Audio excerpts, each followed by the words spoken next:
അയ്യോ വണക്കം. അപ്പോൾ കാര്യങ്ങളൊക്കെ ക്ലിയർ ആയിരിക്കുകയാണ്. ഒടുവിൽ രാജാവിന് വഴിയൊരുക്കൂ എന്ന് പറയുന്നത് പോലെ the entry of the mighty emperor. ഇത് ഞാൻ പറഞ്ഞല്ല, ഇത് ജോൺ ബ്രിട്ടാസ് പറഞ്ഞാണ്. അതായത് നരേന്ദ്രമോദി അദ്ദേഹം പാർലമെൻറ്റിലേക്ക് കയറി വരുമ്പോൾ ഒരാൾ പോലും മിണ്ടാറില്ല, ഒരാൾ പോലും ശബ്ദിക്കാറില്ല, എല്ലാവരും എഴുന്നേറ്റ് നിൽക്കും.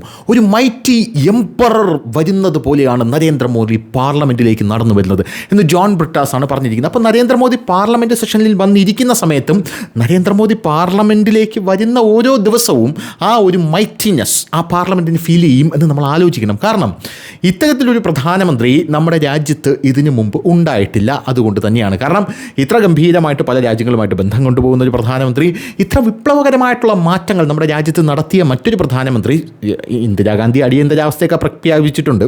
അത്രയും വിപ്ലവമൊന്നും നടത്തിയിട്ടില്ലെങ്കിലും കുറച്ചൊക്കെ നടത്തിയിട്ടുണ്ടല്ലോ. അപ്പോൾ അങ്ങനെയുള്ളൊരു പ്രധാനമന്ത്രി നമ്മുടെ നാട്ടിലില്ലാത്തത് കൊണ്ട് തന്നെ സ്വാഭാവികമായിട്ടും ബ്രിട്ടാസ് പറയേണ്ടിയിരുന്നത് അങ്ങനെയല്ല, ഇതൊരു ഏകാധിപത്യത്തിലേക്ക് പോവുകയാണെന്ന് പറയാനാണ് ബ്രിട്ടാസ് ഉദ്ദേശിച്ചത്. പക്ഷേ നരേന്ദ്രമോദി ഹീറോ ആയിപ്പോയി ബ്രിട്ടാസിൻ്റെ വാക്കുകളിലൂടെ. എന്തായാലും ഇപ്പോൾ വരുന്ന റിപ്പോർട്ടുകൾ അനുസരിച്ച് FCRA നിയമമാണല്ലോ, എന്ന് പാസ്സാക്കും അല്ലെങ്കിൽ എന്ന് കൊണ്ടുവരും ഈ FCRA ബില്ല് എന്നാണ് പല ആൾക്കാരും വിട്ടു നോക്കിക്കൊണ്ടിരിക്കുന്നത്. ഇപ്പോൾ കോൺഗ്രസിൻ്റെ MP വിപ്പ് നൽകി കഴിഞ്ഞു.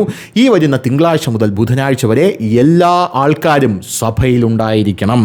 അപ്പുറത്തെ സൈഡിൽ NDA അവരുടെ സകല സഖ്യകക്ഷികൾക്കും, അതായത് NDAക്കകത്തുള്ള സകല ആ മുന്നണിക്കകത്തുള്ള സകല പാർട്ടിയിലെ സകല MPമാർക്കും അവിടെ നിർദ്ദേശം കൊടുത്തു കഴിഞ്ഞു. അതായത് തിങ്കളാഴ്ച മുതൽ ബുധനാഴ്ച വരെ ഈ തലസ്ഥാനം വിട്ട് നിങ്ങൾ പുറത്തേക്ക് പോകാൻ പാടില്ല എന്നാണ് പറഞ്ഞിരിക്കുന്നത്. അതായത് എന്തോ ഒരു വലിയ കാര്യം സംഭവിക്കാനായിട്ട് പോവുകയാണ് എന്നാണ് യഥാർത്ഥത്തിൽ മാധ്യമങ്ങൾ ഇതിനെ റിപ്പോർട്ട് ചെയ്യുന്നത്. എൻ്റെ ഒരു വീക്ഷണകോണിൽ നിന്ന് നോക്കുകയാണെങ്കിൽ the FCRA bill is coming. ഈ ഒരു ബില്ല് നമ്മുടെ രാജ്യത്ത് അവതരിപ്പിക്കാൻ വന്നപ്പോഴാണ് രാജ്യത്ത് ഇതുവരെ ഇല്ലാത്ത പ്രശ്നങ്ങളൊക്കെ ഇങ്ങനെ പൊട്ടിമുളച്ചു വന്നത്. ഒരു സ്ഥലത്ത് CJPയുടെ പ്രൊട്ടസ്റ്റ് വരുന്നു, വേറൊരു സ്ഥലത്ത് കർഷകനാണെങ്കിൽ യാതൊരുവിധ കുഴപ്പമില്ലാതെ അവർ സമരത്തിനിറങ്ങാനായിട്ട് ശ്രമിക്കുന്നു, വേറൊരു സ്ഥലത്ത് മത നേതാക്കൾ സമരത്തിനിറങ്ങാനായിട്ട് ശ്രമിക്കുന്നു, കശ്മീരിൽ നിന്ന് ഒമർ അബ്ദുള്ള ഇങ്ങ് ഡൽഹിയിൽ വന്ന് സമരം ചെയ്യാനായിട്ട് ഒരുങ്ങുന്നു. അതായത് രാഹുൽ ഗാന്ധി എന്ന് പറയുന്ന വ്യക്തി ഇതുവരെ എല്ലാ ബില്ലുകൾ കൊണ്ടുവരുമ്പോഴും രാഹുൽ ഗാന്ധി എന്ന് പറയുന്ന വ്യക്തി അതിനെ എന്തായിട്ടാണ് കണ്ടിരുന്നത്? അതിനെ കണ്ടിരുന്നത് ഒരു ജുജുബി മാറ്റർ പാസ്സാക്കി കൊണ്ട് പോകണമെങ്കിൽ പോട്ടെ എന്നുള്ളതായിരുന്നു ഇവരുടെ നിലപാട്. അത് നമുക്കെല്ലാം പരിശോധിച്ചാൽ മനസ്സിലാവും. ഇവരുടെ നിസ്സഹകരണം കൊണ്ട് മാത്രമാണ് എന്ത് ചെയ്തിരിക്കുന്നത്, ഈ ബില്ല് പാസ്സാക്കിയെടുക്കുന്നത്. അതായത് അവർ പാസ്സാക്കിയെടുക്കുന്നത് ചിലത് ശബ്ദ വോട്ടോടുകൂടി പാസ്സാക്കും എന്നൊക്കെ പറയില്ല. അപ്പോൾ ഇവർ പറയും ഞങ്ങളുമായിട്ട് ചർച്ച നടത്തിയില്ല, അങ്ങനെയാണ് പാസ്സാക്കുന്നതെന്ന്. ചർച്ച നടത്താത്തതല്ല, ഇവർ ചർച്ചിക്കാനായിട്ട് ഇരുന്ന് തരാത്തതാണ്. പ്രധാനമായിട്ടും അങ്ങോട്ടും ഇങ്ങോട്ടും ചർച്ച നടത്തണമല്ലോ. അങ്ങനെ ചർച്ച നടത്താനായിട്ട് പാർലമെൻറ്റ് കൂടുമ്പോൾ യഥാർത്ഥത്തിൽ മറ്റേ മഴ പെയ്യുന്നു മദ്ദളം കൊട്ടുന്നു സിനിമയുണ്ടല്ലോ, അതിലെ കോമക്കുറുപ്പും അപ്പുറത്തിരിക്കുന്ന മറ്റേ ജഗദീനെയും പോലെയാണ് യുവന്മാർ അങ്ങോട്ടും ഇങ്ങോട്ടും കിടന്ന് പെരുമാറുന്ന പ്രതിപക്ഷം. അതായത് എന്തെങ്കിലും പറയാനായിട്ട് അപ്പുറത്ത് നിന്ന് ആരെങ്കിലും ഒരു മൈക്കോ അല്ലെങ്കിൽ കയ്യിലൊരു പേപ്പറോ എടുത്തിങ്ങനെ ഇനി സിമൻറ്റ് എന്ന് പറയുമ്പം അപ്പുറത്തിരുന്നുകൊണ്ട് രാഹുൽ ഗാന്ധി സിമൻറ്റ് കുംഭകോണം എന്ന് പറയുന്നൊരു കാഴ്ചയാണ്. പോരാത്തതിന് ഓരോ കണക്കുകൾ പറയുമ്പോൾ ഇത് ഞങ്ങൾ ആരും അറിഞ്ഞില്ല, എല്ലാവരും ഓടി നടുത്തളത്തി ഇറങ്ങും എന്ന് പറയുന്നൊരു കാഴ്ചയാണ് നമുക്ക് കാണാനായിട്ട് സാധിക്കുന്നത്. അതായത് ബഹളം വയ്ക്കുക, അതിഭീകരമായിട്ട് കാറുക, കൂവുക, അപ്പുറത്തിരിക്കുന്ന ആൾക്കാരെ സംസാരിക്കാൻ അനുവദിക്കാതിരിക്കുക. ഇതാണ് യഥാർത്ഥത്തിൽ പാർലമെൻറ്റിൽ നടക്കുന്ന സംഭവം എന്ന് പറയുന്നത്. പാർലമെൻറ്റിൽ ഇവർ സംസാരിക്കാൻ അനുവദിക്കാറില്ല. അപ്പോൾ എന്ത് ചെയ്യും? കൈയടിച്ച് പാസ്സാക്കും, ശബ്ദ വോട്ടോടുകൂടി പാസ്സാക്കും. അങ്ങനെയൊക്കെ പല ടെക്നിക്കുകളുണ്ട്. ഇതൊക്കെ കൊണ്ടുവന്നത് കോൺഗ്രസിൻ്റെ കാലത്താണ്. അതായത് കോൺഗ്രസിൻ്റെ കാലത്ത് കോൺഗ്രസ് ബില്ല് പാസ്സാക്കിയെടുക്കാൻ കൊണ്ടുവന്നിരുന്ന കിടുപിടിയായിട്ടുള്ള ടെക്നിക്കുകളാണ് ഇത് പാർലമെൻറ്റിനകത്ത്. അത് അവർക്ക് നേരെ തന്നെ പ്രയോഗിക്കുന്നു എന്ന് മാത്രമേ ഉള്ളൂ. അപ്പോൾ കിടന്ന് കൂവിയിട്ട് കാര്യമില്ല. അങ്ങനെ ഒരുപാട് ബില്ലുകൾ പാസ്സാക്കി എടുത്തിട്ടുണ്ട്. പോരാത്തതിന് ഈ ബില്ലുകൾ പാസ്സാക്കാനായിട്ട് അമിത്ഷാ ബുദ്ധി രാക്ഷസനാണ്. കൊണ്ടുവരുന്നത് വെള്ളിയാഴ്ച ദിവസമാണ്. നമുക്കറിയാം തിങ്കൾ മുതൽ വെള്ളി വരെ പാർലമെൻറ്റുണ്ട്. പിന്നെ ശനി ഞായറും ഹോളിഡേ ആയതുകൊണ്ട് ഈ വെള്ളിയാഴ്ച ഉച്ച സമയമാകുമ്പം നമ്മൾ ഈ സ്കൂളിലൊക്കെ അറിയാമല്ലോ, വെള്ളി കഴിഞ്ഞാൽ ശനി ഞായറും പിന്നെ സ്കൂളില്ല. അതുകൊണ്ട് ഉച്ചയാകുമ്പോൾ ഈ ഗവൺമെൻറ് സ്കൂളിൽ, ഞാനൊക്കെ ഗവൺമെൻറ് സ്കൂളിൽ പഠിക്കുമ്പോൾ ഉച്ചയാകുമ്പോൾ തന്നെ ഞാൻ ഇറങ്ങി ഓടിക്കളയും. അതായത് ഉച്ചയാകുമ്പോൾ ഇറങ്ങിപ്പോയി കഴിഞ്ഞാൽ പിന്നെ നമുക്ക് 2.5 ദിവസം, അതായത് ശനി ഞായർ പിന്നെ വെള്ളിയാഴ്ച ഉച്ച തൊട്ട് രാത്രി വരെ, അത്രയും ദിവസം നമുക്ക് എൻജോയ് ചെയ്യാമല്ലോ. അപ്പോൾ അങ്ങനെ ഓടിക്കളയും. അതുപോലെ പാർലമെൻറ്റിലെ MPമാരും വ്യത്യസ്തമല്ല എന്ന് തെളിയിച്ചുകൊണ്ട് ഇവരെന്ത് ചെയ്യും, ഈ സമയമാകുമ്പോൾ അതായത് വെള്ളിയാഴ്ച ഉച്ചയാകുമ്പോഴേക്ക് ഇറങ്ങി ഓടിക്കളയും. അപ്പോൾ എന്ത് ചെയ്യും, അമിത്ഷാ എന്ത് ചെയ്യും, ഈ ഉച്ച സമയം കഴിഞ്ഞ് യുവന്മാരൊന്നും സഭയിലില്ലാത്ത സമയത്ത് ഒരു യമണ്ടം ബില്ലങ്ങോട്ട് കൊണ്ടുവരും.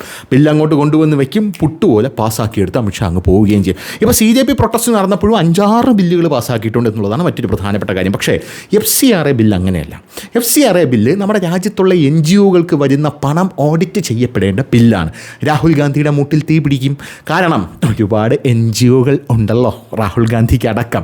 NGOകളൊക്കെ എടുത്ത് പരിശോധിച്ച് കഴിഞ്ഞാലുണ്ടല്ലോ, രാജീവ് ഗാന്ധിയുടെ പേരിൽ, ജവഹർലാൽ നെഹ്റുവിൻ്റെ പേരിൽ, ഇന്ദിരാഗാന്ധിയുടെ പേരിൽ, സോണിയാഗാന്ധിയുടെ പേരിൽ, പ്രിയങ്ക ഗാന്ധിയുടെ പേരിൽ, റോബർട്ട് വദ്രയുടെ പേരിൽ, ഇങ്ങനെ കാണ്ടായിട്ട് കിടക്കുകയാണ് ഓരോരോ NGOകൾ. അപ്പോൾ അതിനകത്തൊക്കെ വരുന്ന പൈസ പരിശോധിക്കും. അപ്പോൾ സ്വാഭാവികമായിട്ടും രാഹുൽ ഗാന്ധി പറഞ്ഞിരിക്കുകയാണ്, അല്ലാതെ കോൺഗ്രസ് പറഞ്ഞിരിക്കുകയാണ്, കോൺഗ്രസിൻ്റെ MP-മാർ ഇതിനെ പല്ലും നഖവും ഉപയോഗിച്ച് എതിർക്കാനായി അവിടെ ഉണ്ടായിരിക്കണമെന്ന് പറഞ്ഞിരിക്കുകയാണ്. അപ്പോൾ NDA എന്ത് പറഞ്ഞു? ഞങ്ങളും തയ്യാറാണ് എന്ന് പറയുന്ന റിപ്പോർട്ടുകളാണ് ഇപ്പോൾ പുറത്തു വന്നിരിക്കുന്നത്. എന്തായാലും രാജ്യത്തെ പ്രധാന പ്രതിപക്ഷ പാർട്ടിയായ കോൺഗ്രസ് മൺസൂൺ സെഷനിൽ പാർലമെൻറ്റിലെ അധോസഭയായിട്ടുള്ള ലോക്സഭയിൽ തങ്ങളുടെ മുഴുവൻ ശക്തിയും പ്രദർശിപ്പിക്കാനൊരുങ്ങുകയാണ്. വെള്ളിയാഴ്ച കോൺഗ്രസ് എല്ലാ ലോക്സഭാ MP-മാർക്കും 3 വരി വിപ്പ് നൽകി. എല്ലാ ലോക്സഭാ MP-മാരും ഇതിൻ്റെ അടിസ്ഥാനത്തിൽ സഭയിൽ അവരുടെ സാന്നിധ്യം ഉറപ്പാക്കണം. ലോക്സഭയിലെ Congress parliamentary party chief whip Kodikunnil Suresh വെള്ളിയാഴ്ച തൻ്റെ എല്ലാ ലോക്സഭാ MP-മാർക്കും 3 വരി വിപ്പ് കൊടുത്തു. എല്ലാ MP-മാരും തിങ്കൾ മുതൽ ബുധനാഴ്ച വരെ ഓഗസ്റ്റ് 10, 11, 12 തീയതികളിൽ രാവിലെ 11 മണി മുതൽ സഭയിൽ ഹാജരാകണമെന്ന് അദ്ദേഹം നിർദ്ദേശിച്ചു. Amit Shah is coming. അമിത്ഷാ വരികയാണ്.